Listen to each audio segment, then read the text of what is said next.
22 and an eighth. Oh yeah, dude. Good reference. That I'm pretty sure only 4 of people in the world would understand. All right, so we're going to be talking about Seven. This is part 2 of David Fincher deep dive with the movies men, or 122 and an eighth. 122 and an eighth.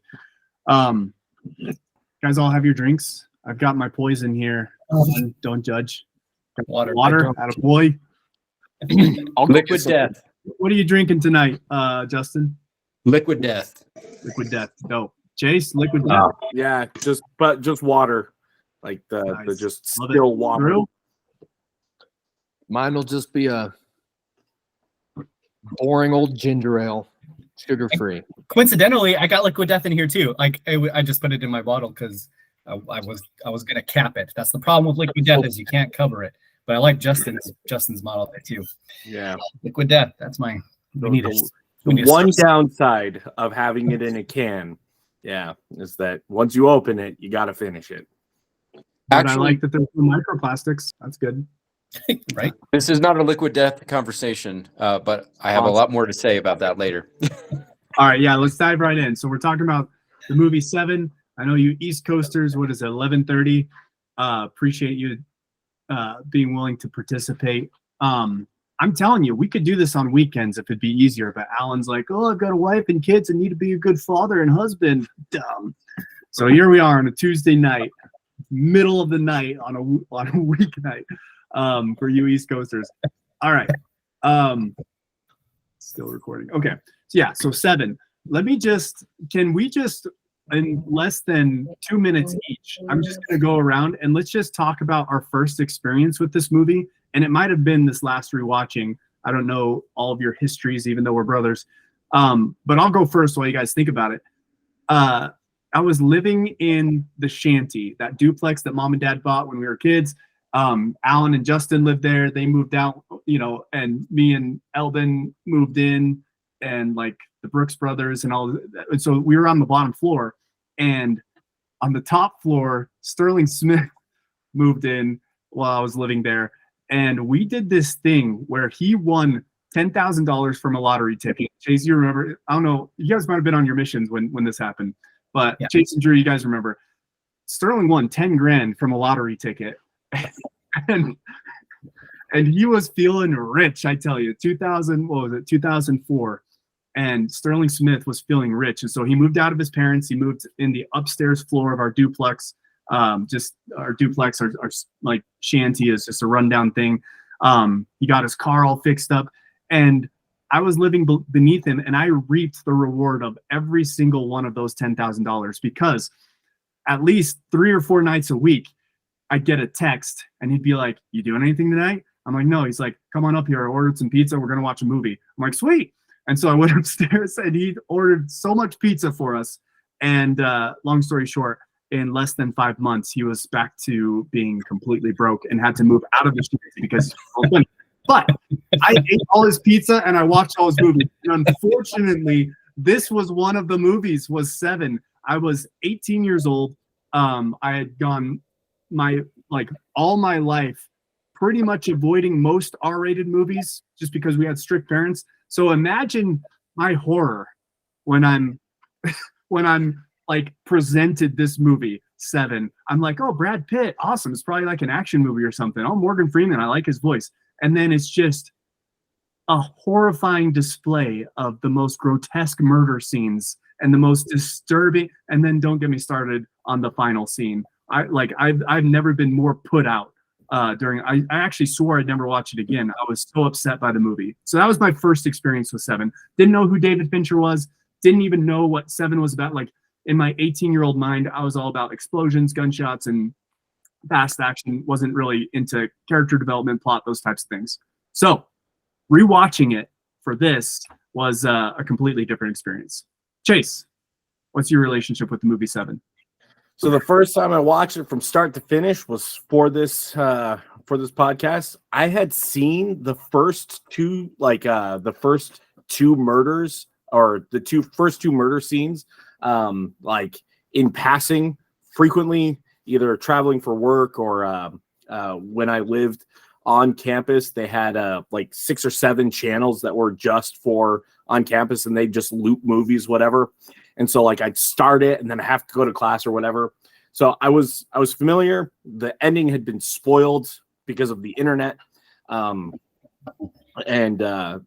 like I kind of knew what was coming, but trying to watch how it went from the beginning and how all the puzzle pieces fit in to reach that end scene was an experience.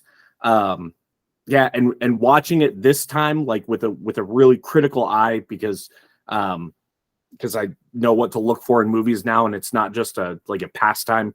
Man, it's disgusting. Like it was just each of the deaths, you're just like, this is terrible.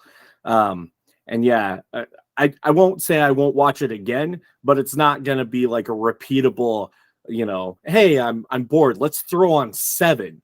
Whereas like other David Fincher movies like Fight Club, right? Like I can watch Fight Club pretty regularly without feeling like I need to wash my eyes with bleach. And this one, it's just you watch it and you're like, this is just messed up. Fantastic story, and I'll provide some additional analysis later. But yeah, so the first time I watched it start to finish was for this. Ending had been ruined, and oh well. But yeah, it was an experience, and not one I'll repeat on a regular basis. Well, let me tell you, Chase, if there's one movie where I feel like you're actually doing somebody a service by spoiling it, the ending, it's this one. Like, to be unsuspecting, again, in my 18-year-old mind, and I'm thinking Brad Pitt's going to get revenge, and like he's going to swoop in and save the day, and, his wife, like, I wish somebody would have told me. I was traumatized. It was a terrible ending to a movie. Alan, what's your relationship with Seven? So I have another question for you guys as we kind of get into this. So think about this just before I get going. I want to know what was like the most cringy part? Like what part of the movie like genuinely gave you the heebie-jeebies? You're like, oh, this is too far. Because I had maybe a couple of moments like that in this movie. But yeah, so mine was a little bit later in life. I'm pretty sure the first time that I saw it was on my first deployment in the military, because I'd come home from my mission. I mean, again, had the same background growing up with you guys. R-rated movies were a delicacy in our house home growing up. And then, I mean, yeah, Justin and Craig and Anthony Anderson and I, in our first year of college, we had some good fun, but this wasn't on the list. I come home from my mission, didn't spend very much time before I got married, and then this is not a movie I'd watch with Becky, and especially in our dating times. And so it just never made it on my radar until probably I went on my first deployment, and there's not a lot to do when you're not doing mission and work, right? So I had a buddy of mine that we were in flight school together. And when we were in flight school, we would get locked in this tiny little room, and we would have to be memorizing like weapon systems and ranges and like all kinds of just like very technical data. And it got super boring, but we had to do it. And so we get locked in this room, and we started this game because we found out one of our buddies hadn't seen like a lot of movies, like genuine classics, like Ghostbusters, like he was an 80s kid like us, and like had missed like so many movies. And so every time we would like make a reference, because that's how you kind of kept our sanity, is we'd make references to like Caddyshack, or, just something would come up in a quote would be like, doctor, like, what was that? The Spies Like Us, right? But he would never get any of these references. So we started making fun of him, and we made a gigantic list. It was probably like 45 movies that he had not seen. We're like, dude, you got to start watching some of this. Fast forward like a year, he and I ended up in the same squadron together. And then we ended up on deployment together. And I was like, dude, we got to start. Like, you need to start watching some of these movies.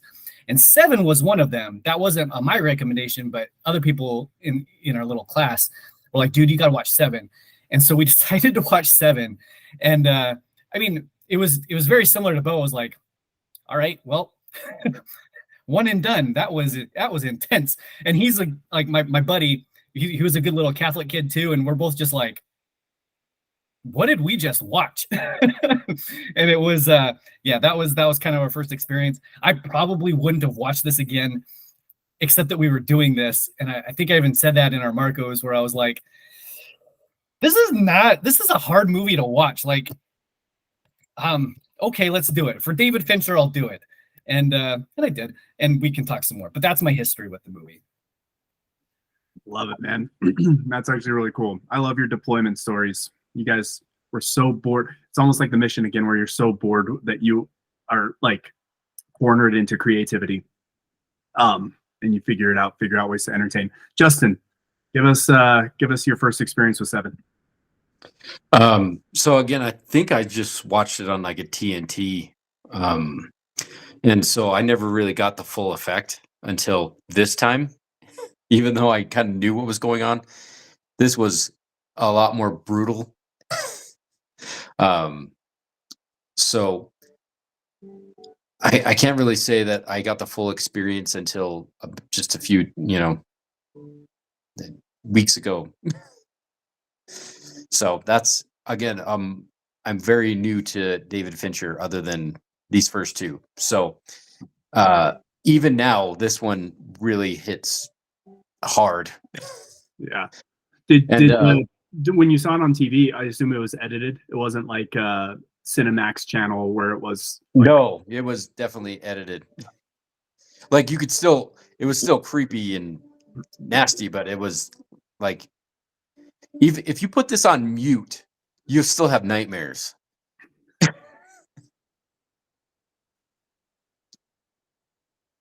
That was so this time I watched it. I don't know if it was, I don't remember it being that quiet of a movie, but the dialogue was really quiet. And yeah, I had the same thought that Justin just pointed out. I was like, you know what? The dialogue almost doesn't matter for this movie. Like, it's that like visually stunning. It's not like a super requotable. Morgan Freeman gets a little philosophical a time or two. And I was like, oh, that's kind of cool. Like he takes it down the actual, the Catholic theology and the romantic, whether the romantic writers, Dante and some of the other ones, where he actually gets into that, which is kind of nice from the intellectual standpoint. But for the most part, to Justin's point, you don't really have to get very immersed in the dialogue to know what's going on in the movie, to get the gravitas of it. I don't know, man. I don't know if I didn't hear "What's in the box? What's in the box?" I don't know. I think it'd be a little different. Yeah. Classic. No, point taken though. It is a very visually engaging movie. Drew, what's your experience?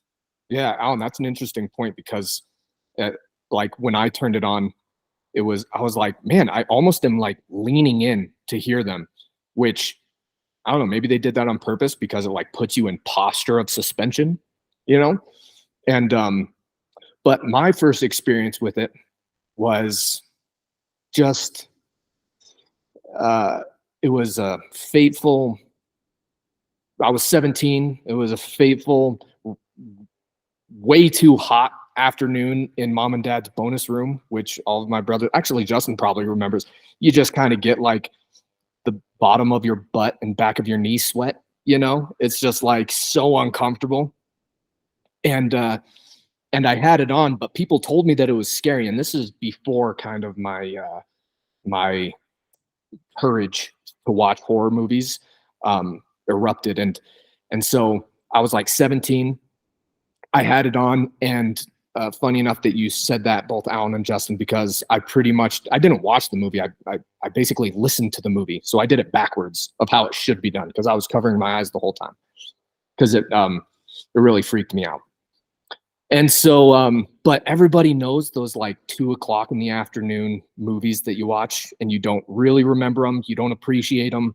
They just kind of leave you thirsty, like physically parched, And so that was my first experience. And needless to say, the second time around, which I'm surprised it took me this long, second time around was much more pleasant, so to speak. Dude, It was a better viewing experience for sure. That's so gross, dude. The mom and dad's bonus room in like on a summer afternoon, I can still smell the insulation of that room. And it was never, the temperature was never regulated. In the winter, it was freezing cold. In the summer, it was crazy hot. And so you submitted yourself to like the worst condition for the worst movie to watch in the worst condition. I felt like me and the victims could really relate, you know? We were both in it together. We were just, we were grinding it out. All right.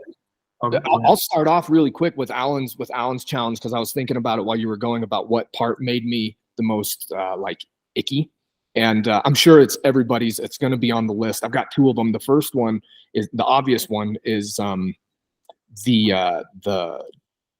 drug addict. The drug addict one. Not only like the visual aspect of him like chained up and being tortured that way, but the psychological and the psychological aspect on me personally about knowing after they revealed that it took so long, that he's been doing it for years on this person. And that Sloth? what was it? Sloth? Yeah, I think it was Sloth. Yeah. Yeah. And so that one got me when like, a quick anecdote for that one. The actors in the room didn't know that it wasn't a prop. And so when they jump, that's a real, they caught that for real.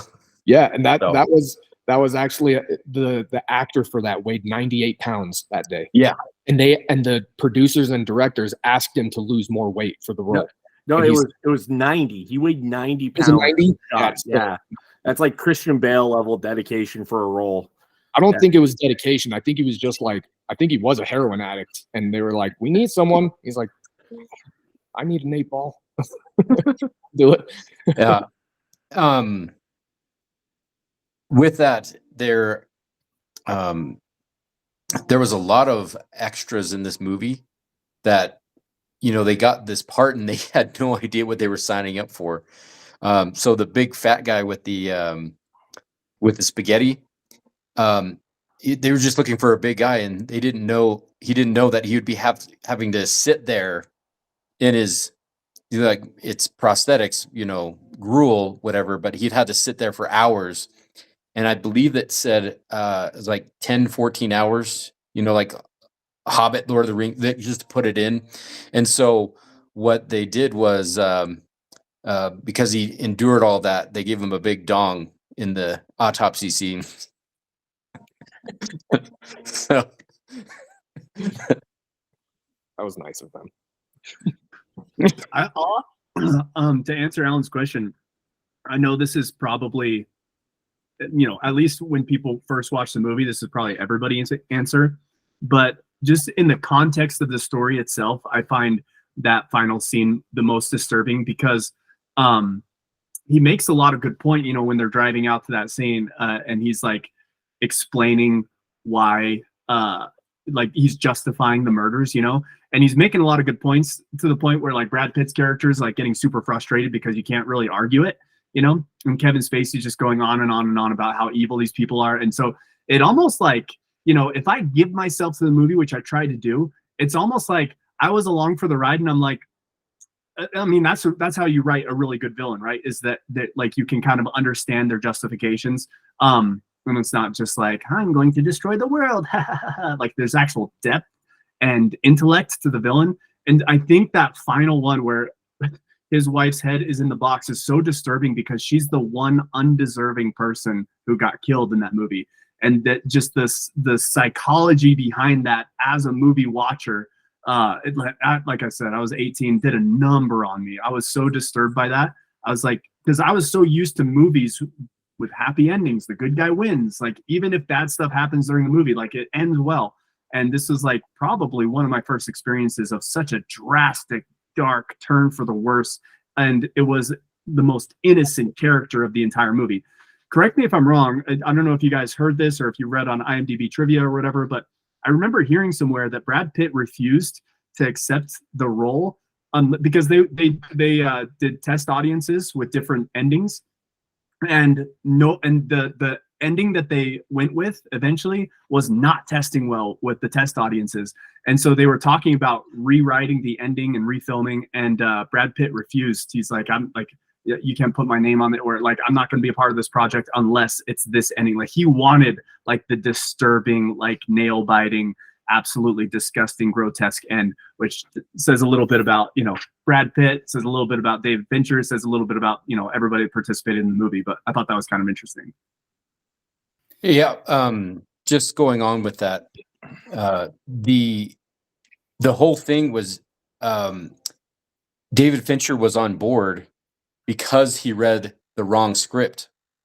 He got the first script with a bad ending, and Maybe so that's what I they heard. signed up for. Maybe that's But- what I heard. Maybe it was David Fincher, not Brad Pitt. Not maybe. But everybody in the movie fought for the original ending, and that's why I think they finally stuck to their guns. And I'm kind of glad they did, because the whole point is, it's not satire, but it's close to it. It's like, this is the epitome of the natural man will end in chaos, apathy, and horror if you let it. And this is the fulfillment. Like, innocents aren't spared, and it's a double homicide because she was pregnant and he didn't even know.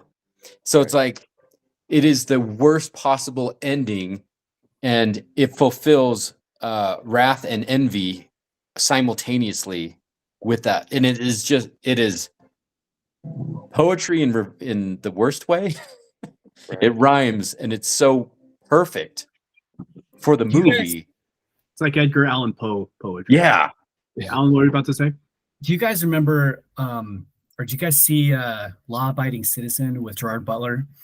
And the biggest disappointment for that movie for me was that it started off like so intense, like we're going to stick it to the man, we're going to call out the system, we're going to do all this stuff, and then it felt so flat because the lawyer comes in and saves the day at the end, and it was just like, oh, you guys had an opportunity to like make a stance, and then you bailed on it.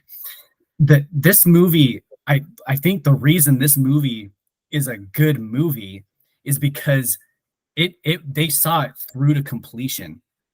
And even the retribution that Brad Pitt gets at the end is not satisfying at all. Like, it just makes it so much worse. Like, and you can see it, like their acting is like top notch. I did read a piece of trivia that David Fincher told both Kevin Spacey and Brad Pitt. He's like, look, this is not the movie that you're going to be remembered for, but you're going to remember doing this movie for the rest of your life. And I think that final scene is really what did it, because they just like the complete trauma that Brad Pitt's going through in that moment, and him trying to reconcile it and just try to make a decision.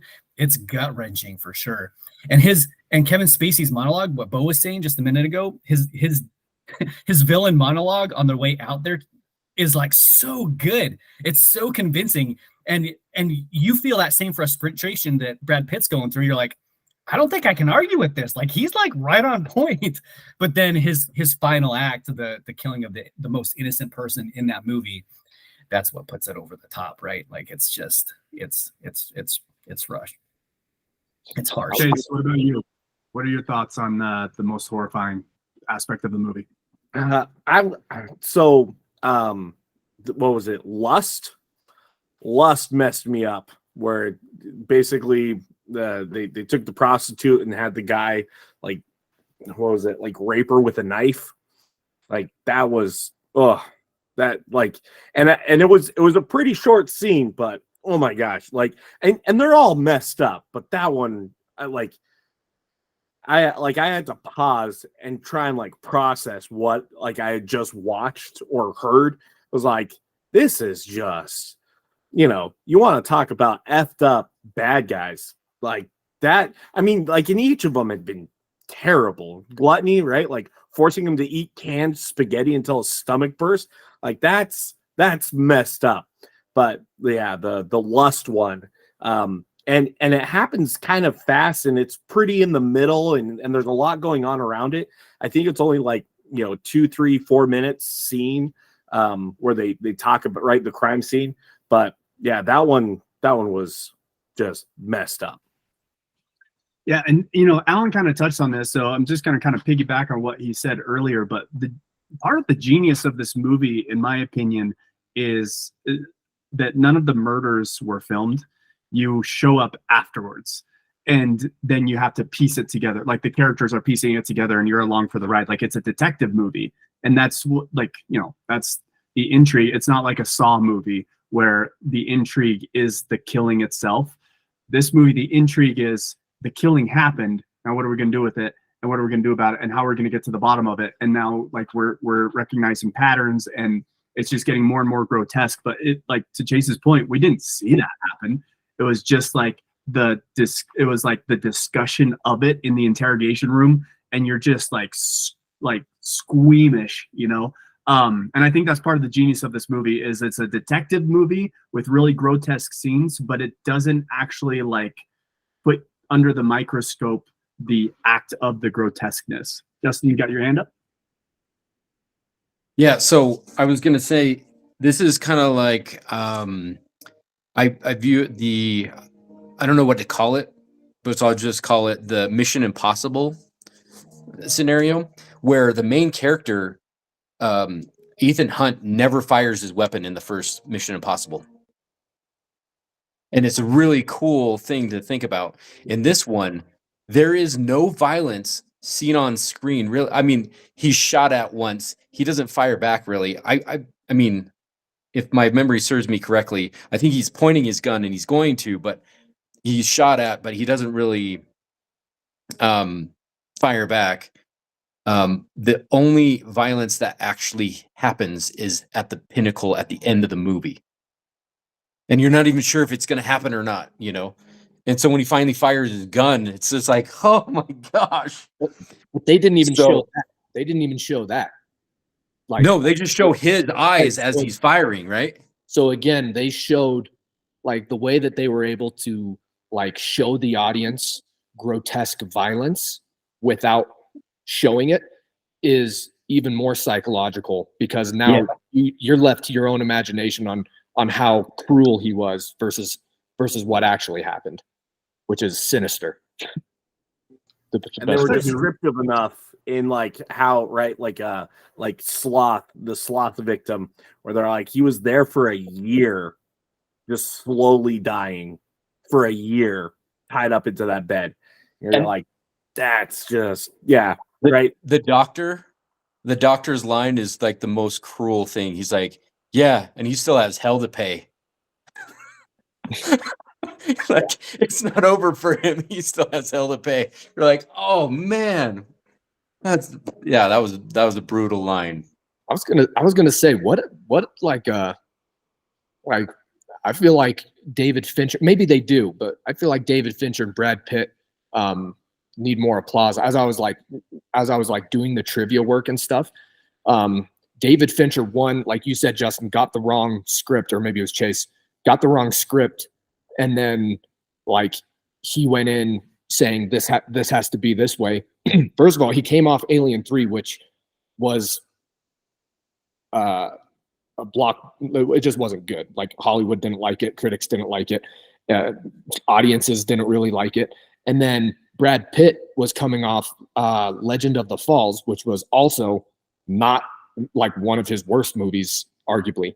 And so they both come into this, and then they both fight for these like weird, sinister, very obtuse way of looking at filmmaking, like, and then they kind of just went for it, and now look at it. And they had, from what I've read, they had so much pushback from the industry and from producers and from I think it was Warner Bros.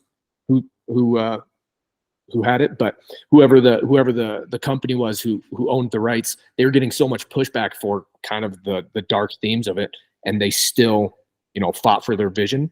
Like, I feel like there's very few directors that we hear of nowadays, especially small directors like David Fincher was, that tries to put their own spin on it and gets away with it from the big companies.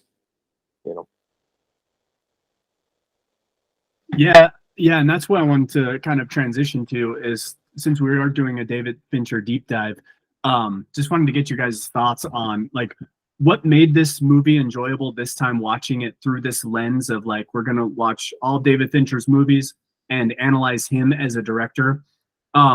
It shifted the way I was able to watch the movie because like we discussed last time about Alien 3, and we all are kind of in agreement, like Drew just said, it was kind of a flop. Nobody liked it, including David Fincher. He actually almost quit directing movies because of how horrific of an experience it was with the production studio and whatnot, and like one problem after another. And it was just, but it's almost like, and I don't know, I should have done more research, I guess. I don't know like the politics and the trivia. I know that like Sigourney Weaver had his back.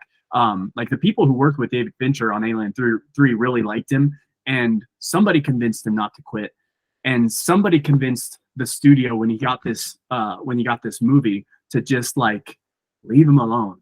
And what's cool about Seven is this is the first time we get to watch David Fincher just cook. Like this is his movie, this is his style, this is like his twist and his flair, and he's not held back. He's not shackled by the production company. People know that he's a skilled director at this point. He's got an all-star cast. I mean, Gwyneth Paltrow, nobody even knew, you know, this was before, yeah, I mean, she was in Hook. Like what was Gwyneth Paltrow in before this, you know? But like all like great actors, great cast, but this is like the first time you're like, okay, this is David Fincher pure. Like this is purity. After Alien 3, it was kind of a breath of fresh air. What are you about to say, Justin? Actually, the way the cast came together, every single main character was a second choice. And I wish I would have written it down, but Denzel Washington was going to be Brad Pitt's character. Yeah, Denzel Washington and like a whole list of A-list actors turned this down. And Gwyneth Paltrow was actually Brad Pitt's girlfriend at the time. And that's how I didn't even know this. And Kevin Spacey was a nobody, but he filmed 3 films in succession, and he got really famous with The Usual Suspects. And so when this came out, he actually asked, so he's not on the opening credits, but they put him 3 times in the end because he's like, I don't want that spoiling that you're just waiting around this movie for me to show up. The suspense was like, you have no idea who the bad guy was. And it was brilliantly done. But I just thought that was really interesting that the entire cast of Seven were the second handers. It wasn't the first, it was the second. And you're like, how can anybody else fill these roles now? They're so iconic. That was really interesting. It's almost like when, and I'm not a basketball fan, but I know that like every now and then you put the bench in, like the second string of players, and just like magic happens. It's almost like that. Like as much as I love Denzel Washington, we all love Denzel Washington. Picturing him in Brad Pitt's role, like it hits completely different. Brad Pitt in this was he's kind of a doofus. As a matter of fact, I read a point of trivia at some point that Brad Pitt specifically wanted his character to have bad style. Like his suits were baggy, his ties were fat. Like he kind of wanted, and then you know that scene in his apartment where he's like, he goes and wrestles with his dog. He's like, and he's kind of a goofball. Like he's not supposed to be like this over intellectualized, like clever detective. He's kind of like a hothead cop, and that's his. And he really leaned into that. So I don't know, just that's an interesting. For the point, so for like his wardrobe, he bought his wardrobe. He's like, I have terrible style. Let me buy my own stuff. And so like that's Brad Pitt's like clothes, ties that he bought for the movie. And he's like, it's just bad style. Like that's what I have. Don't do wardrobe. I'll do it. And you'll get a bad style of clothing. Do you guys notice when like in one of the early scenes of the movie when he's like getting himself dressed for the day and he grabbed a hanger and I was like, is that like lingerie or something? Like, what is on your hanger? But it was all of his ties pre-tied, right? Like, did that like just like super cringe, like pre-missionary anybody? Like, I was like, oh, dude, that's not classy. But I read a similar trivia fact, and he executed it well. Yeah, but Bo, to your point about how they did it so well, you know, Brad Pitt considers Seven one of the most perfect movies that he's done. And so, right, like, yeah, they all might have been second string, but you know, if Brad Pitt considers it one of his perfect movies, like that's, you know, with his background, that's an impressive statement. And it's how many David Fincher movies has Brad Pitt done? 3? I know there's at least 3. There's Se7en, Fight Club, and Benjamin Button. Any others you guys can think of? But the fact remains that obviously they work really well together. And it's almost like, I don't know if Brad Pitt brings out the best of David Fincher or vice versa, but man, it's magic on the screen. Alan, what are your thoughts just in terms of the David Fincher aspect of Seven? Did that change anything for you? Did it do anything for you? What was kind of your analysis as you were watching it through that filter? Yeah, so this time it actually helped. It made it a little bit more palpable because I wasn't going in fresh with, you know, with virgin eyes that time, right? So so just like I kind of did the same thing with Alien 3, where instead of focusing on maybe the things that are troubling about the movie, or the things that are supposed to make you feel something, I started to pay attention to the filming and trying to think about it from like a cinematic, that's the word I'm looking for, from a cinematic perspective. And so it was kind of interesting going from Alien 3 to this one, because it definitely felt similar, especially the music. The music was almost I forget who did the music, but maybe someone can fact check, because it sounded the same. Like you could almost overlay the music from Alien 3 on top of 7, and it was very similar, I thought. And I don't know if that's just because it was a David Fincher thing, or if it was Ron Howard. No, not Ron Howard. It was I mean, we only watched it not long ago. Whoever did the music, I was just curious. But some of the observations that I had, one of the things that I don't entirely, you know what, given what I know about David Fincher, which isn't all of it, I've seen about half of the movies that's on our list. But one of the things that he does really well is foreshadowing. And so this time I was actually paying attention, like in the opening credits, like, so the movie starts and then they go to the credits. But in the opening credits, like, it shows them cutting off the fingers. It shows him cutting off his fingers early in the movie, which is again foreshadowing to what it's going to be when Morgan Freeman, when they finally break into his place and are starting to look through his books, and it shows it, like the camera zooms in several times to see what Morgan Freeman's looking at. Most of it seems like nonsense, but in one very specific instance, it's and the children are slain. And I was like, oh, that's foreshadowing to, because they had just revealed, if I remember the sequence correctly, Gwyneth Paltrow's character just revealed to Morgan Freeman that she was pregnant, and then they break into his apartment, and then that was one of the lines that David Fincher decided to hone in and focus on. That's foreshadowing for the end of the movie. I was like, oh, that's really clever. And so there was a lot of there was a bit of that. And then the other thing that I really, really love about David Fincher is his attention to detail, and not having to like be super absorbed in the story because I already knew it. I kind of started to pay attention to some of those things. And for example, when they're waiting for the fingerprint analysis and they both fall asleep on the couch, Brad Pitt lays down and he snuggles up on the arm of the couch, and then he does one of these because he laid down right next to the cigarette ashtray and it smelled bad, so he just moved it. Like, what a unique perspective that's just true to real life. Like, if you're stuck in a police precinct and you're falling asleep on the couch, and of course they have the ashtray right next to it, but it smells bad, so he moves it out of the way, right? Just little things like that I thought were a really nice touch to make it feel like a genuine real life experience. I had a couple others, but I can pause talking for a second. That just brings to mind, and I don't know, I haven't seen a lot of his movies, but in this one, even though you can't smell anything because it's a video, there was a lot of smell references. And so I'm glad you mentioned that one, because it seemed like all of your senses were engaged, even though you're basically listening and seeing. That's it. But I mean, you're playing scenarios and how did this happen? Did this happen? Your mind is going 110 miles an hour on this movie, and then he's got the smells in there, and it's not even jump scares, but it's shock and awe, and like it's visceral. It like Also, to add to that, Justin, texture, like the gluttony guy, like the way the camera bends over his fat body, like you can, like it's glistening, like you can see, like you can almost feel the texture.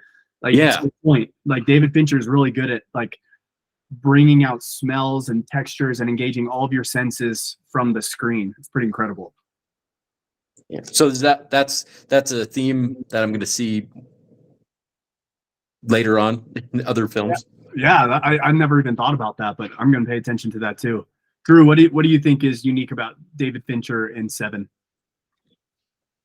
Well, it's more just piggybacking on what everybody else said, because he has such a unique style. I feel like same with Alan when I was watching Alien 3. I kind of had the I kind of joked about it when I said my first experience, but I felt it again while I was watching it. Like, you have to watch it with a beverage, because the filter that he puts on, and kind of, he, like we were just saying, he can visually capture all of your other senses. And so he puts this like dust filter, and he puts Brad Pitt and Gwyneth Paltrow in kind of this stuffy apartment where, like, even though it's raining, you feel like you're getting eczema because it's just so dry and itchy. You're just kind of like, oh, you can just, he did such a good job, especially in Seven, of making the audience feel as uncomfortable as the victims. And so like when you saw the gluttony, you saw he wasn't in a comfortable position. He was like hurled over. That's not comfortable. Anybody who's ever been in that position, not comfortable. And then they go down and they show his ankles, and he's handcuffed, or he was bound by his ankles, and you can see it digging into his skin, and he's bleeding from it. So like, even though I've never had that done, he puts it on film in a way and with a filter and with a tone to make you curl your toes, and like Justin was saying, shock and awe, where you're kind of like, ooh, and it just kind of holds a grip with your toes, you know. And then same thing with the sloth, like him being spread eagle with IVs.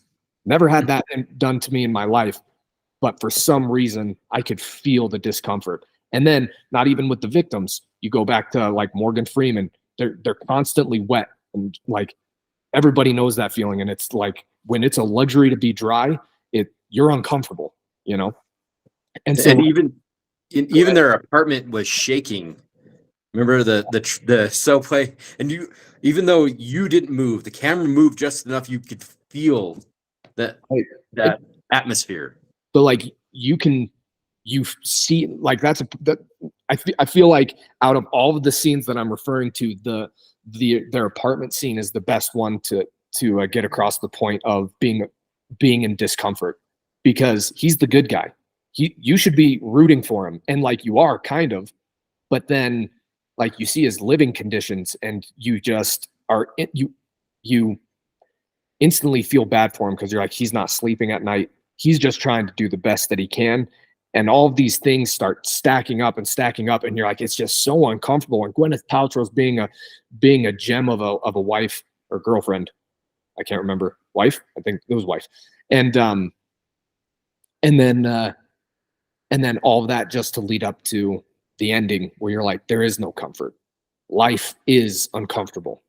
And I feel like that was like the blanket that David Fincher put over this movie.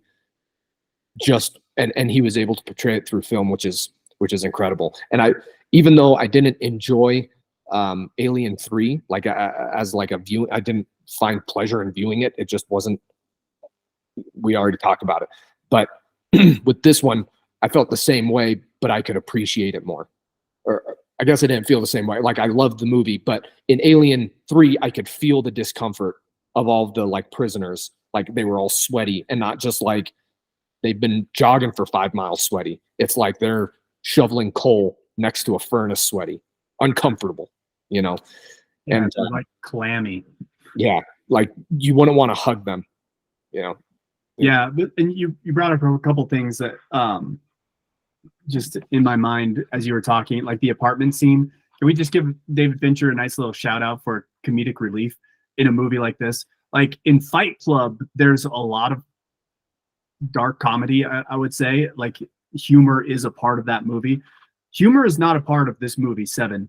But he inserts that one scene where Morgan Freeman starts cracking up because their apartment's shaking, and Brad Pitt like rolls his eyes. He's like, all right, laugh it up. Like it's almost like it feels like it's about in the middle of the movie, and it's almost like a weight is lifted temporarily where you can just take a breath and be like, like a couple, like the characters are having fun, they're laughing, like, and you know, it was kind of like, I don't know. I think in my mind, it was like a genius stroke of like, hey, we like this is a heavy movie and we're gonna upset a lot of people, and our audience is already just like their hands are sweating because of what they've seen so far. Let's just like loosen up the reins a little bit, have a laugh, like slow down the story, just like, and then we're back into it. So anyway, I was just thinking that when you mentioned the apartment, I was like, that's a great little time for comedic relief. I might even counter that and say it's the opposite, where he's yours makes more sense, but I'll get this out in the air. You tell me what you think. Where, like, again, you're in the apartment, it's uncomfortable, he starts laughing, and like you said, I agree, you kind of feel uplifted. You're like, oh, this is fun. Just they're pals. Like, I wish I was there hanging out with my pals. But that's kind of a bully move from David Fincher, where he's like, hey, why don't you relax a little bit? Why don't you relax until and like loosen the reins a little bit and see what happens here. It's almost like a setup. It's almost like he's just manipulating our emotions to manipulate them. Yeah. I mean, I guess it definitely can function as both, where you're like, okay, this is a movie. You know, we're here to have fun. This is a movie. And then you can kind of dig yourself back in your seat and go, all right, we're back in it. We're back in the detective mode. Here we go. And so that the apartment scene is where, right? The apartment scene, and then Gwyneth Paltrow's conversation with Somerset is what you need to be like, to empathize with Brad Pitt's character in the final scene. Because if you didn't have that rapport with Mills's wife, and kind of what had happened, and it like, right, let's say it was Somerset's wife who, right, didn't exist in the movie, whatever, but like you wouldn't feel the same connection as, oh, I've spent some screen time with Gwyneth Paltrow, I understand she's pregnant, right, she has all this anxiety, blah blah blah, and then you get to that end scene and now it's upsetting because like I have an emotional connection or like a emotional investment in that character, and it's just yoinked from you. And so, right, it helps you be angry with Brad Pitt. And so I feel like, it kind of lightens it a little bit, but I think it lightens it so that it can slam you to the ground, 30 minutes later. That's a really good point, Drew. I think your analysis is correct, and Chase just kind of unpacked it there for us. I think strategically, you want to be emotionally connected. Like the worst thing, if I was a director of a movie, I would think the worst thing I could do as a director is have my audience members be apathetic towards these characters. And what scenes like that do in the apartment, where they all have a good laugh, and like you just described, Chase, the diner scene, like that. All of that is emotional manipulation. It's to get us attached to this character that he's about to kill off in the most brutal, disgusting, uncomfortable way imaginable. Interesting. I didn't even consider that. So, Jason, Drew, I think you guys are spot on. Alan, what's your analysis of that style of like taking you in and out? I don't know. I guess it's just good storytelling of like getting you emotionally attached to characters, but you have any thoughts on that particular aspect? Not more than what's already been said. I think that was pretty spot on. If we wanted to change topics slightly, I would I had a question. Taking it from a cinematic perspective, from a cinephile's perspective, do you guys find any flaws with this movie? Like watching it through the second time, there were a couple of things where I was like, but I thought I'd pose the question before I say anything, unless you want me to go down that vein. I want to hear what you have, because like I wasn't looking for mistakes. Which I should be. We're trying to be professional about this, and I'm going into these movies hunky dory, trying to have a good time, when I should be looking for some flaws as well. So I mean, you're saying like movie mistakes, or like flaws that so just more, not so much for movie mistakes. I did notice a couple of movie mistakes that were really benign. For example, when they Greed, that was the murder of the lawyer, right? What the wife noticed when she was looking over the files was that the painting was upside down, right? And they go in and they take it down. But when they take it down, let me show you. For example. So when you hang a picture, you usually put the brackets on the upper thirds, right? Not in the middle, not in the lower third for sure, but in the upper third. So you hang it on the wall. So they take it off the wall and then they flip it supposedly right side up, but the brackets were on the lower third. Like super, that's super nitpicky. I thought of that too, but I thought that was his painstaking. Like he literally moved those two brackets to put it upside down. I could apologize for that one, but I didn't notice that. Based off of Kevin Spacey's character in that. So yeah, I think there were a couple of movie mistakes, but nothing that really pulled me out of the movie. Like other things that we've seen. More what I noticed was kind of just the overarching like elements. And I kind of take it back. No, never mind. I'm not going to take that direction. I'll just say my biggest problem with this movie, and they did provide exposition and explanation for it. But my problem with this movie is that Kevin Spacey really only planned for 5 murders when he was legitimately supposed to be planning for 7. And the reason I say that is when he was in his apartment, he had his trophy case. Remember, he had his trophy case for all of the murders that he had committed. And arguably, he should have had trophy cases for the murders he was going to commit, but they stopped at 4. So they were missing 3. They were missing 3 trophy cases for the murders that he was still planning on. Now, he's not a sloppy character. He's not a sloppy murderer. He's not a sloppy serial killer, because he thinks that he's right, and he thinks that he's been called of God to do these things. So clearly, all of this was premeditated, which means at some point, he had a plan for both envy and wrath that did not include, what was Brad Pitt's character's name? Mills. Thanks.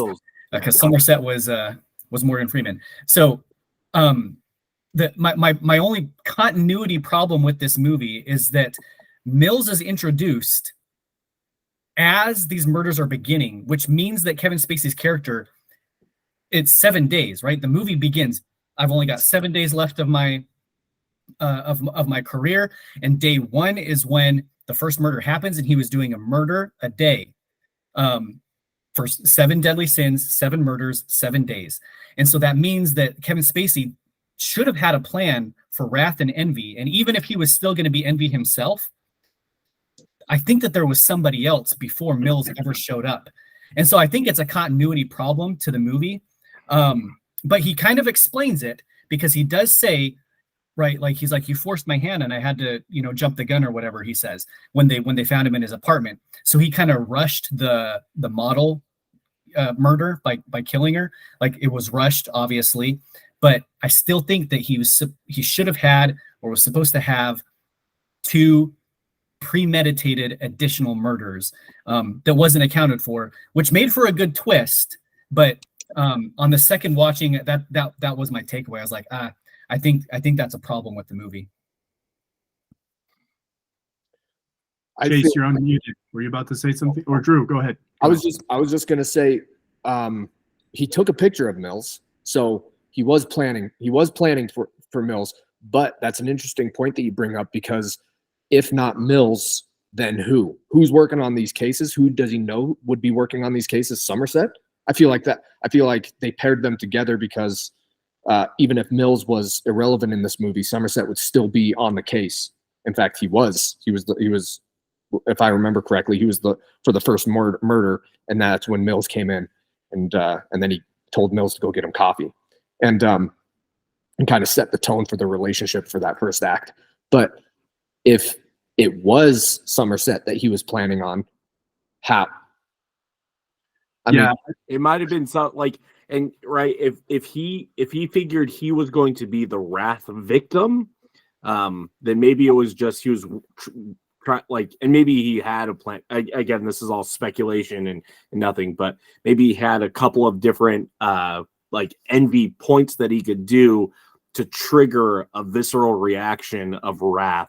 And then that way, right, not only does he get to commit 6 murders, but then he is the 7th victim, and basically it's complete, regardless of however it works out.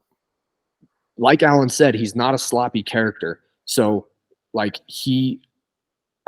especially with how he was going to end it, he was relying on other people's emotions to kill him for the 7th, which means if we're just gonna Star Wars fanboy this, I would be comfortable saying, oh, he had multiple. He had the chief of police ready to go. He had all these people that he would manipulate so that they would kill him. And if they didn't, he had a plan B to get out of there and redo and start it again with someone else. And I think maybe Mills became the target because he was easier than Somerset. He had a wife, and then when he found out that he had she was pregnant, then obviously that made it even better. And then Mills is kind of a firecracker, as you could argue, witnessed while they were on the crime scene, and he was kind of like, just like Bo said, he was that bully cop, kind of the bulldog cop character. And so Kevin Spacey, when taking pictures instead of taking pictures of Somerset, was like, this is my new victim. Yeah. I don't think Somerset could have ever been the Wrath, because his character, he was apathetic. Remember, he was saying, apathy, I'm just as guilty as you. He needed somebody like Mills. Who else fit the bill? It is kind of a shoehorn, like the Mills character was the only one that in the whole movie that we could say fit the bill for all of that. And I would say, if I was going to armchair quarterback and be a better director, I would say that what I think would have made it just slightly better was the throw in a red herring when they were investigating his whole apartment. And I get that the writing and directing was actually really strategic in making, we've got 2,000 books, and each of these books have 250 pages. And even if we had a team of 50, it would take us years to get through it. Like I get that as kind of a decent plot device to say we don't have time to go through all this. But if there were something else within, like the photographs, right? So he had all the photographs hanging up, and he had photographs in the what do you call it? The liquid. I just brain farted. Developing fluids and whatever. Yeah, solutions. If they could have thrown in like a red herring to actually give the detectives a lead, but then again, that might have kind of upset the flow of the movie, because they were chasing him the entire time, which kind of added a level of gravity and validation to his monologue at the end. He's like, what did he say? He said something along the lines of, he's like, oh, were you, what did he say? I'm going to butcher it, but it's, he's like, oh, what, you were waiting for the right moment to finally spring your trap on me because you were so far ahead of me, right? Like, anyway, so that's just a little bit of a armchair quarterbacking. Yeah, let me just add my thoughts too, because I think you guys all dissected it very well. And I think that's, if I'm an apologist for this movie, which I'm an apologist for most movies, if there's a way to justify it, I'll try to. And my justification for this is exactly like you guys said. He probably had an original plan, but he was with these detectives every step of the way. He was the press guy with the camera in the hallway that they didn't know was him. There was the shootout in the hallway. Like, they were throughout the movie, their storylines are intermingled to the point where it would make sense for, Kevin Spacey's character to like see Mills and be like, oh, that's an even better option than the one I was going to go with. Oh, he's a hothead. Oh, his wife's pregnant. You know what I mean? Like it's a easily justifiable, because it's one thing if he does the murders and the cops show up, does the murders, but the fact that he's like interwoven within their stories and he's inserting himself in the detective work as they're going makes it a little more believable. So I agree, Alan. It's a little bit of a movie flaw, but I don't think it's a fatal flaw. I don't think so either. And to your point, though, I noticed something when Mills and Somerset go to the leather shop. Guys, this was actually pretty cool. Okay, so the leather shop was after the foot chase, and Kevin Spacey's character like hurt his leg, and I don't know if his leg was hurt before, but he at least was limping pretty significantly after his chase with Brad Pitt. In the background of the leather shop, there's a dude walking by the window with a limp, and he turns around and he's limping again, like he's just like circling around in the background. I was like, dude, he's there. He's there at the leather shop watching Mills and Somerset. And I was kind of blown away. So to that point, I think you're right. Like he was completely woven in. I almost want to watch it again to see if he was like woven into the earlier murders too, because the first time I think you actually get that exposure is when he's the camera guy, the fake journalist. But then after that, that's when I noticed that he was also there for the for the leather shop one. Man, that's cool. I didn't notice that. Yeah, Alan, keep watching it a few more times for us.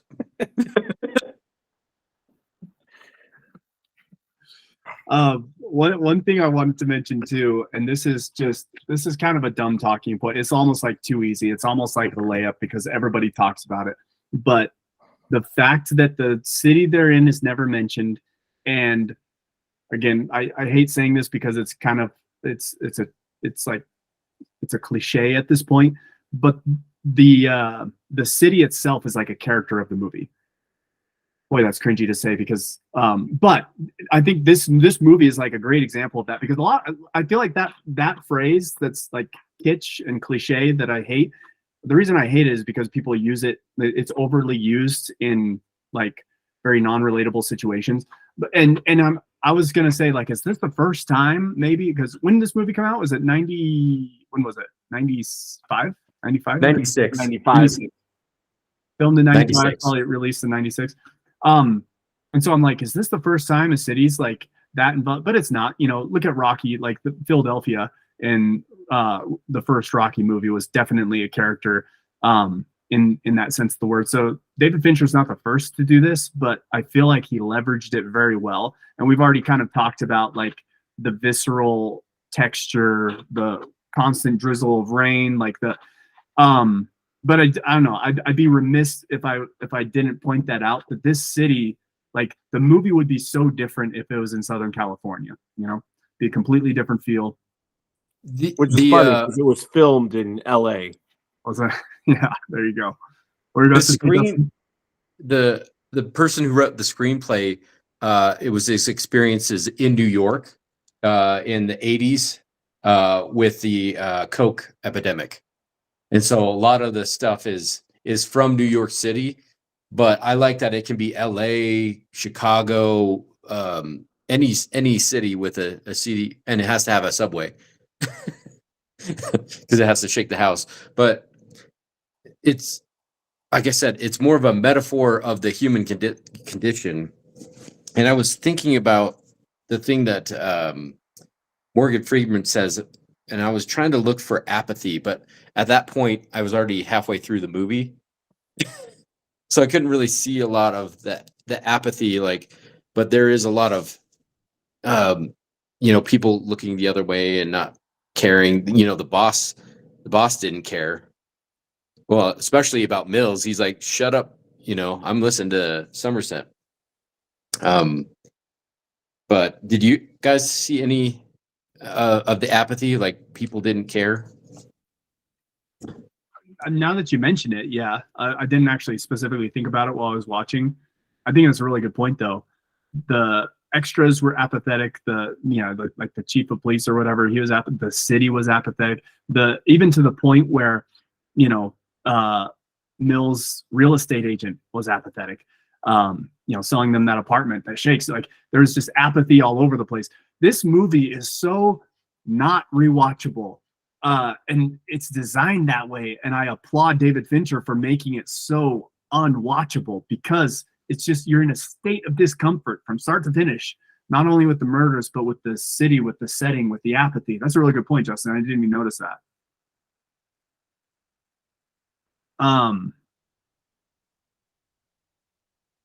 Seven. There was another thing what that haven't we fleshed out yet? Go ahead, Justin. One of the things that this is what kind of really turned I shouldn't say turned me on to that. That's a bad phrase. Turned me to the apathy is he said to yell fire and not the R word, because people didn't care about the R word.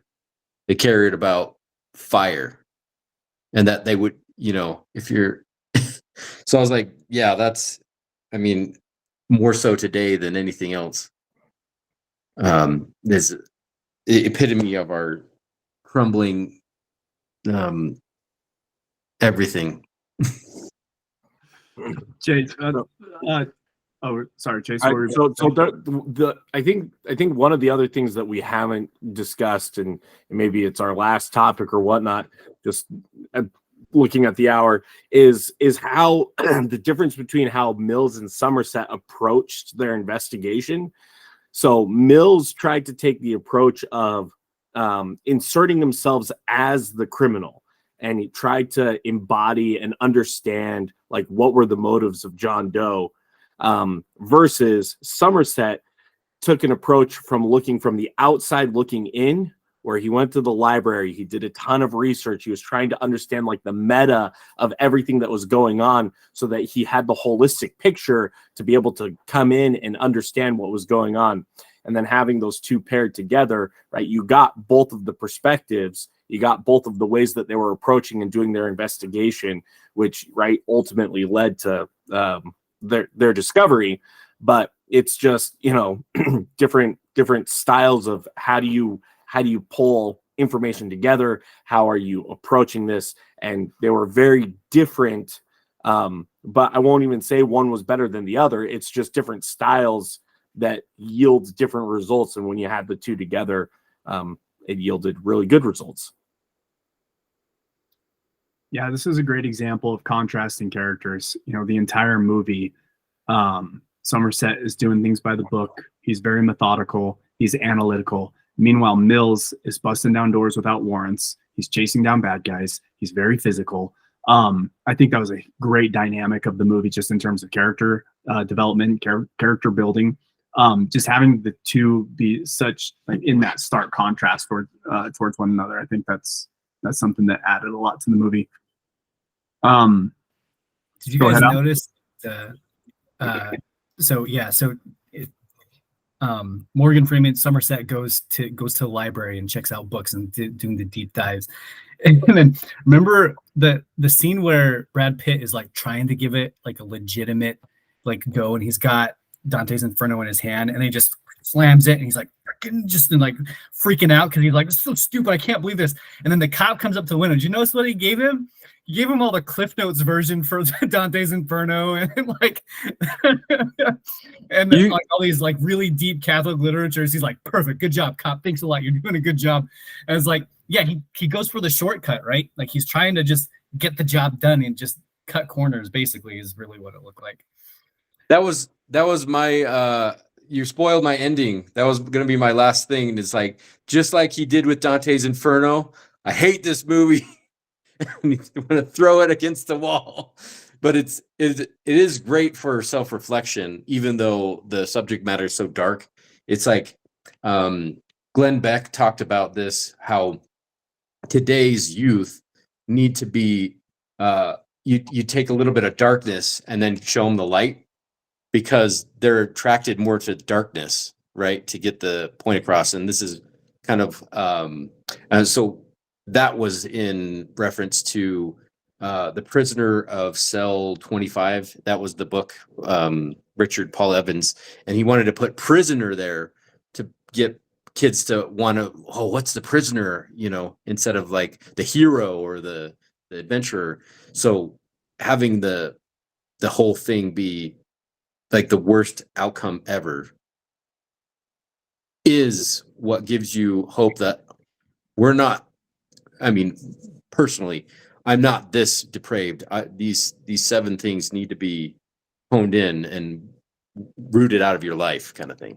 Oh, but he could have thrown Brad Pitt a bone. He could have given Brad Pitt one clue to discover instead of just like Brad Pitt was just fumbling the entire movie, which made it even worse that he was one of the victims at the end. And just like, why couldn't he? I mean, it adds to the character, so I'm saying this wishfully, but I understand why it's not in there. But like him looking in Dante's Inferno and having an aha moment, like give him one, David Fincher. Let him have a win. His life sucks right now, and it might build to the character. It might build to him being useful, to Morgan Freeman. Do you know why the character moved to the city? Does it ever really say why he wanted to go to the big city? Was he just like he wanted power, prestige, moving up in his career? It didn't really say, other than he wanted to be there and he was eager, but it didn't say why. Did it not say that like it was a hard position to fill? And then so that I can't remember. I want to say it did, but I can't remember. Alan, watch it again. Tell us. Alan, on your third watch. Nope. I'm just gonna go on a limb here and say I think that Morgan Freeman asked Brad Pitt, and Brad Pitt's response was, "I'm here for the same reason you wanted to be here." And he's like, "That's a terrible reason," and they kind of left it at that. So I don't think we actually got to the root of why Brad Pitt wanted to move to the big city. They just kind of left it for you to kind of fill in for yourself. Yeah, I remember something was mentioned at the beginning of the movie, but it was kind of in passing. It wasn't. It definitely wasn't like a moment that they focused on. I was just gonna say what Drew was saying, like throw Brad Pitt a bone, like give him a clue to discover. One thing I like, not just about this movie, but in movies in general, is when actors take roles that are against their typecast. So a good example would be like what's a good example? Like Tom Cruise in Edge of Tomorrow, where he's like a complete coward at the beginning of the movie. And it's just like, we've seen so much Ethan Hunt. We've seen so many action movies night and day. Like he's always the hot shot. He always has the answer. The beginning of Edge of Tomorrow was so great because Tom Cruise is like, I don't like to fight. Like you're sending me to the front lines. I'm not a fighter. I'm a diplomat. Like I love when like actors, and I feel like Brad Pitt kind of took this because he's usually like the stoic hero, and in this movie, he's just fumbling. He's just fumbling all over the place. And the fact that like Brad Pitt had that script in his hand and I can see like a smile crawling across his face as he's envisioning how he's going to like play out this character. I love when actors do that. I love when they challenge themselves. And I think that this was a challenging role for Brad Pitt to take. And then just the one more thing I wanted to note, just in the disgust that you feel watching this movie, it's almost like I've said this to you guys before in like our Marco Polo chats, but it's like nowadays I'm not watching movies to be entertained. I'm watching movies to feel something, even if it's like a gross something. It's like that noir Spider-Man and Into the Spider-Verse, where it's like sometimes I light a match and let it burn down to my fingers just to feel something, anything. I like that about this movie. Like I like movies that make me feel good. I like superhero movies that have awesome superhero moments that give me chills. But I also like this. This is like it hit me. Like how can you watch this movie and not feel something? And so I don't know. I think that that's something that that most people who aren't like cinephiles like we are probably don't consider like a good thing. I feel like the majority of people probably walked out of the theater of Se7en is like, wow, what a waste of money. That's 2 hours I'll never get back. Like, I bet people were just pissed. I like it though. I like feeling things. Chase, final question I have for you, and you know, everybody, if you guys have other things you want to add, I've pretty much exhausted all my talking points. But Chase, I just wanted to ask you this one final question. Would this have been better as a Batman movie? Ooh. As a Batman movie? Because it was rich with detective work. You know, Yeah. the So- Seven Deadly Sins, I mean, it's awesome. It's an awesome framework for a detective. Yeah. So if you look at like some of the comics and some of the like more less action and more detective type Batman stuff, and I feel like Robert Pattinson's The Batman was probably the best encapsulation of the actual like detectiveness of it. I feel like it probably could have been, right? You have an incredible villain and right, John Doe or whatever, like, you know, I figure if DC took it and ran with it, right, they would maybe change John Doe's name to like Dante or something, right? Loop it into the Seven Deadly Sins. And then it would just be like I think it would change the dynamic. Some of the pacing, you wouldn't have some of the you're right, you wouldn't have the blunders that Brad Pitt makes. It would be basically a race against the clock. And then I think instead of Wrath being John Doe being killed by a cop, I think it would have been Wrath being like the city acts out and kills the character, right? If you're having the city be right. Sorry, just with that question. But yeah, I think it could easily have been transformed into a Batman noir detective, like, you know, where he's still going through, and I think you could have added a little more layering on some of the how the character may be tied into like Gotham. Anyways, there's a lot of ways you could do it. That city had a pretty Gotham feel to it, you know. Yeah. There's like rainy and drizzly. But you're telling me that you think if Selena Kyle was pregnant with Bruce Wayne's baby and he found her head in a box, you think he'd still maintain his code of ethics? You think he still would not break his one rule? Well, I don't know if it would be Selena Kyle's head in a box. I'm trying to think of like, right, because if it was that, right, I think it would be game over. Head. Yeah. It's head. But like, because I'm trying to think of like how you would like how DC would do it, right, to maintain that Batman doesn't kill, which isn't true, but right, to try and kind of maintain that semblance. And it would have to be somebody really important to Bruce Wayne as a person, to the point where he would want to kill. But I feel like it would be more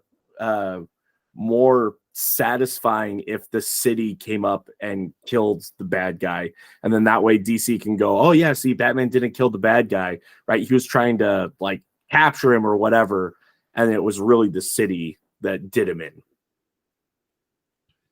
All right, the remaining three quick opinions on that same question. I'm just curious. I'll go and then be done. I like what I like about this movie is the murders on a theme. When TV shows or a movie kind of follows it, I think it's fun because it's something that people can relate to. Like at the end, again, bringing back the monologue, it's like it's hard to argue with what he's saying as the villain of the story. He's like, everybody's the villain. Like this is something that you're gonna remember. People are gonna study it, like all that kind of stuff. You're like, you're probably not wrong. Like if a legitimate serial killer went through and did this, I mean, there's not a law school in the world that wouldn't, dig into that and try and break that apart for, decades. And what I appreciate about this movie is that they saw it all the way through. The heroes never stopped them. I'm trying to think of other good examples. Any guys watch the TV show Castle? That was kind of a An odd one. All right, yeah, Chase and Justin. The theme of that, spoilers, it's literally the first episode, but the theme is that this author would write mystery novels, and the opening, the pilot of that series was there's a murderer, a serial killer that's going around committing the murders written by the author, and so the New York Police Department brings in the author as a consultant to kind of help them figure out like what's going to be next and how the murderer thinks and that kind of thing. And I thought the first time I watched it, I was like, oh, this will be awesome. Like an entire season of this. It was really just the first episode, and then they kind of took it a different direction, which is fine. But normally what ends up happening in these good guy movies is that the murderer gets stopped. They don't see it all the way through to the end. They get stopped in their tracks. That did not happen. And so it was kind of satisfying in a twisted, morbid way that this movie saw itself all the way through to the end. So I appreciate that from that perspective. And even, I mean, yeah, to your question to Chase, as a Batman movie or as a Batman story, there are very few times in Batman lore where the villain makes it all the way through to the end. Like even like the worst case scenario, which was, and Chase might have a differing opinion, but when Ra's al Ghul,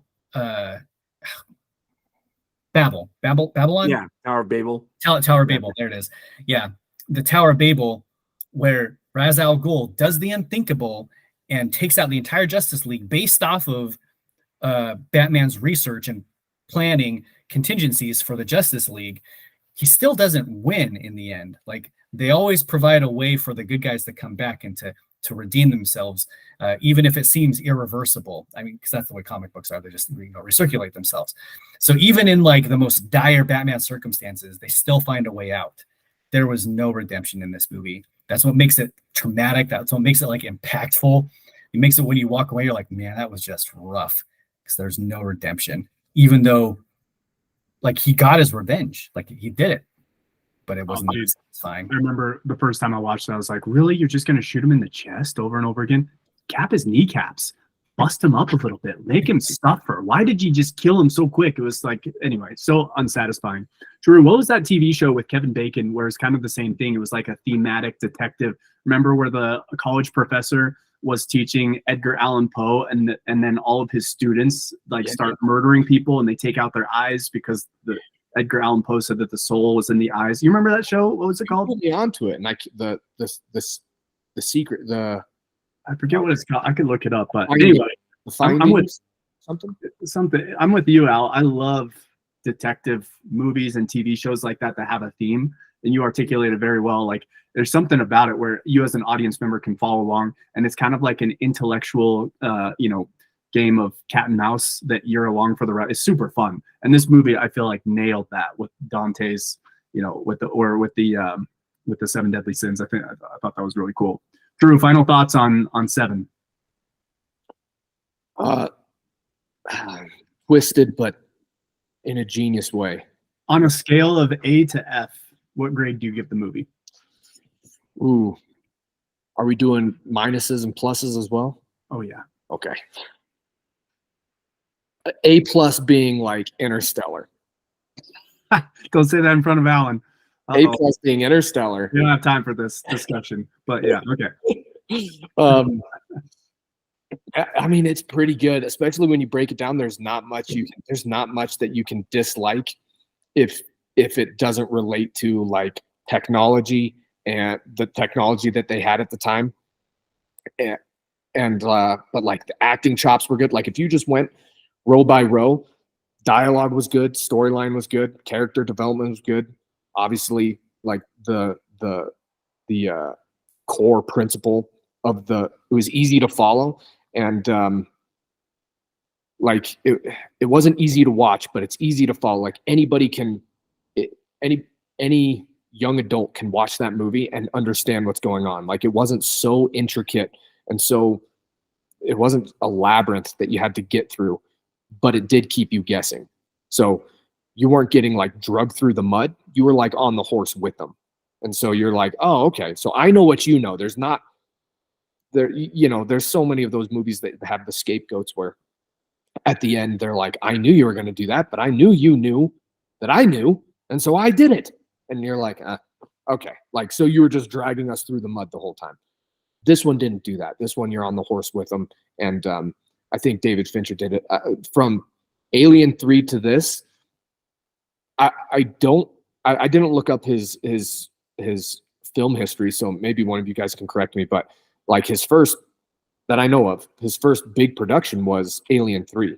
And like that was his big shot. And then and he kind of blew it. And this was more of like all right, I'm just gonna, like, I'm done in Hollywood. I'm done.